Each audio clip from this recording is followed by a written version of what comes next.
We must know that we have a contract with the people of Kenya. The people of Kenya went to the ballot and signed off a contract with me, which contract I share with each and every one of you. When the people of Kenya went to the ballot, there was the name of William Ruto and Rigathi Gachagua on the ballot. They signed off, and we have a contract. It may not be written in any paper, unlike you guys, at least you have a contract between me and you. You have a letter of appointment. My letter of appointment, we received it on the 9th of August. So that letter of appointment has responsibilities, and those responsibilities are solemn. Those responsibilities are sacred. The contract that we have with the people of Kenya is solemn and sacred. And my request to you, members of my team, cabinet secretaries and principal secretaries, is that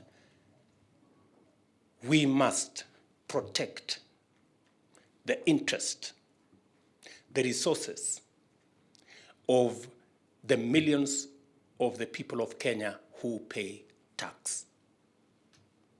Before you sign off any contract, as you work with anybody that comes to work with government,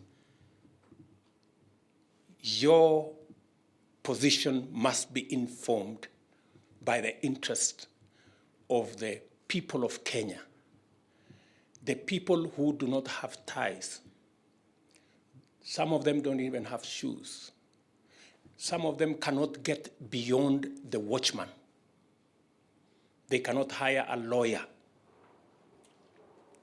Those people are the ones who have hired us. We are their servants. We are their advocates.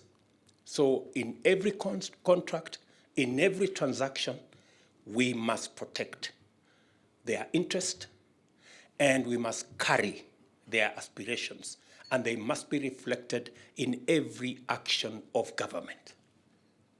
They are the people who have hired you through me.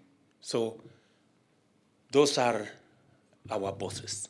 Every year, we're going to have this cabinet retreat at the beginning of the year to take stock of what we will have done and to project into the future of what needs to be done.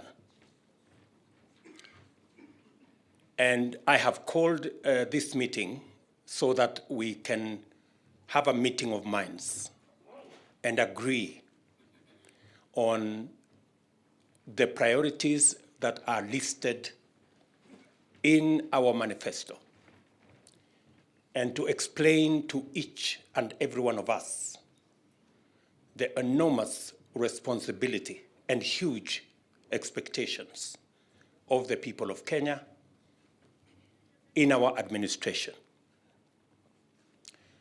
I have made it clear that every cabinet secretary and every principal secretary appointed from any county is appointed to serve the government of Kenya. And it is the expectation of the people of Kenya and myself that you will serve Kenyans across the divide in every county equally and fairly. We are also expected that as a team, we deliver as one government. We must avoid silos. Everybody has a mandate. For principal secretaries, the State Department, the buck stops at your desk. For cabinet secretaries, the buck of the ministry stops at your desk, as the responsibility, overall responsibility of the government of the Republic of Kenya stops at mine.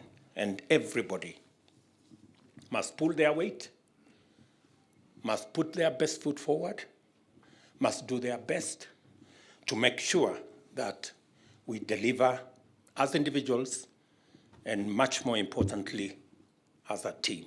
Every year, we're going to have this cabinet retreat at the beginning of the year to take stock of what we will have done and to project into the future of what needs to be done. And I have called this meeting so that we can have a meeting of minds and agree on the priorities that are listed in our manifesto, and to explain to each and every one of us the enormous responsibility and huge expectations of the people of Kenya in our administration. I have made it clear that every cabinet secretary and every principal secretary appointed from any county is appointed to serve the government of Kenya. And it is the expectation of the people of Kenya and myself that you will serve Kenyans across the divide in every county equally and fairly. We are also expected that as a team, we deliver as one government. We must avoid silos. Everybody has a mandate. For principal secretaries, the State Department, the buck stops at your desk. For cabinet secretaries, the buck of the ministry stops at your desk, as the responsibility, overall responsibility of the government of the Republic of Kenya stops at mine. And everybody must pull their weight, must put their best foot forward, must do their best to make sure that we deliver as individuals and much more importantly, as a team.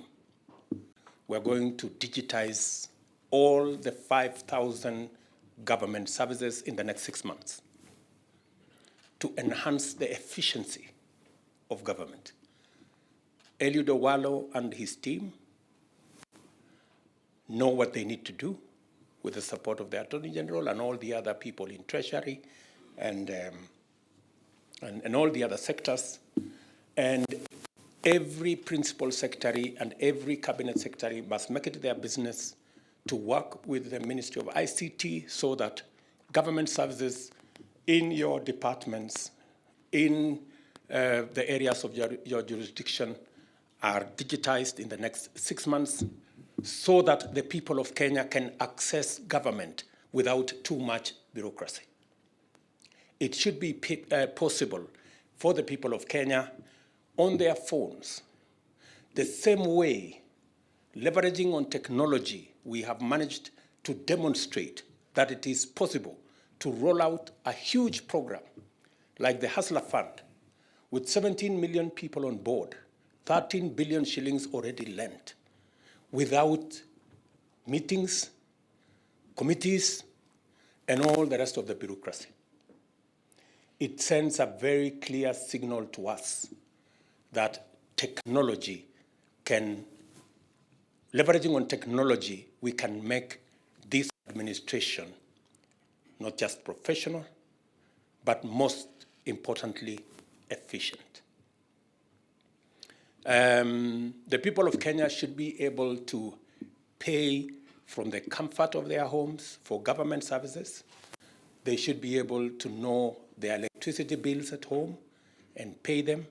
They should be able to transact on birth certificates, on all the other government services that are required from the comfort of their phones.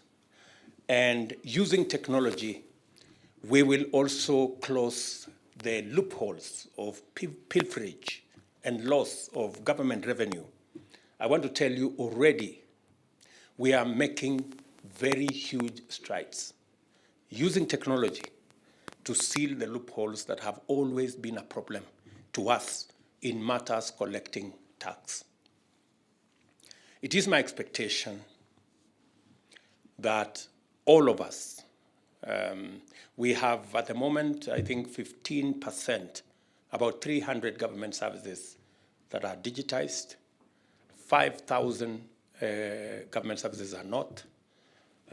My expectation is that this exercise in the next 6 months will be complete so that Kenyans can interact, whether they are land records, whether they want to know their rent, whether they want to know what they have to do with whatever other government service. They should be able to do it efficiently and without much hindrance or unnecessary bureaucracy. The whole of government approach is that we must be creative, we must be innovative. There are areas that we don't have to use public resources to drive government agenda. There are areas that we need to be creative, bring on board the private sector, create or consolidate and formulate and package government programs into investment opportunities and get the private sector to invest in those opportunities where there are revenues that can support investment in those areas. Case in point is the Ministry of Water. We have agreed that water is a commodity that we can sell to our off-takers who want to use the water for irrigation, to off-takers who want to use water for all the other services, and we should be able to package our water harvesting activities and water harvesting programs into investment opportunities and get the private sector to come on board. That can be replicated in many government programs that are in our manifesto. The whole of government approach is bottom up. We have agreed that our approach, whether we are thinking about our interventions in the economic sector, it must be from the bottom up. Whether we are investing in, whether we are looking at our programs in agriculture, we are today recruiting farmers from the farmer who has an acre or 2 acres to the farmer who has 1,000 acres so that we can service them. And again, we are going to use technology this time round to support our farmers with whatever subsidy programs that we have so that we make it efficient, we make it free of brokers and middlemen, and those are the people who normally give us challenges. Again, it is the whole of government approach. We have agreed that as we sit as a team here, we're going to have a breakup groups so that we can go and delve into detail, and every ministry is going to give us timelines on the priorities that we have set in our manifesto. When are we going to finish this program? When are we going to actualize this commitment? And we are going to have a 3 month, a 6 months, a 1 year, a 2 year program that is going to inform what the whole of government approach is going to look like. And that is going to be available to all of us. We have agreed also that from the next cabinet meeting, Mathi Wanjao, our Secretary to Cabinet, has assured us that from the next cabinet meeting, our meetings are going to be paperless. Again, we're going to run our cabinet on the basis of the digital space. And progressively, it will be expected of government in every department that we can leverage on technology to make government much more efficient. Sending a letter takes longer than sending an email. The email arrives instant. A letter tells us we have to get a messenger and another motorbike and another messenger on the other side, and the receptionist on the other side, and all manner of bureaucracy. I think it is time Kenyans got value for the resources they put at our disposal to run their affairs. It is my expectation that each and every one of us must work beyond their village and their county. It is my expectation that we will see PSS in Turkana, CSS in Vanga, and all manner of places appreciate Kenya. Many people that I know have not traveled beyond their village or their county. Yeah? Each and everybody here you must appreciate what Kenya looks like, because you are the PS for every corner of Kenya. You are the CS for every corner of Kenya. And your service must reflect the national responsibility that has been assigned to all of us, and to you in particular. It is expected, of course, that this will cascade down to the departments that we have, the parastatals that we have, and the rest of government. We are going to have a session tomorrow with our members of the legislative branch of government, and we are going to agree with them how the people's representatives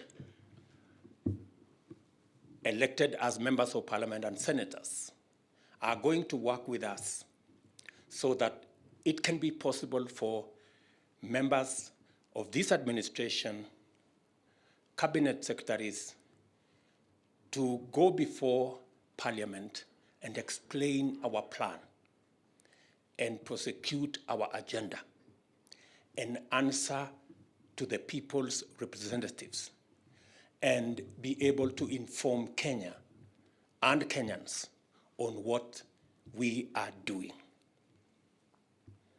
An administration is as good as the checks and balances that exist. And therefore, we are ready to subject ourselves to accountability and to oversight so that before it is too late, we can know whether things are going right or things are going not so right, and we can be able to know what we are going to do. We are also going to have a session with the representatives of governors, because government is government at the national and government at the county. And we want to agree with our governors on areas of partnership, on areas of collaboration, because it is expected of us by the Constitution. And so we're going to agree with our governors, especially on functions that are shared, on functions that we have delegated to them to do, and on areas where they think that the national government can assist counties in delivery of the assignment and the mandate that is assigned to them. I have already told good Professor Abraham Kithure Kindiki and his team to make sure that the national government administration officers, all the way to the assistant chief and the Nyumba Kumi people, support government programs, whether they are county government programs or national government programs, because programs that benefit the people of Kenya, it is the responsibility of national government officials to support those programs for the benefit and in the interest of the people of the Republic of Kenya.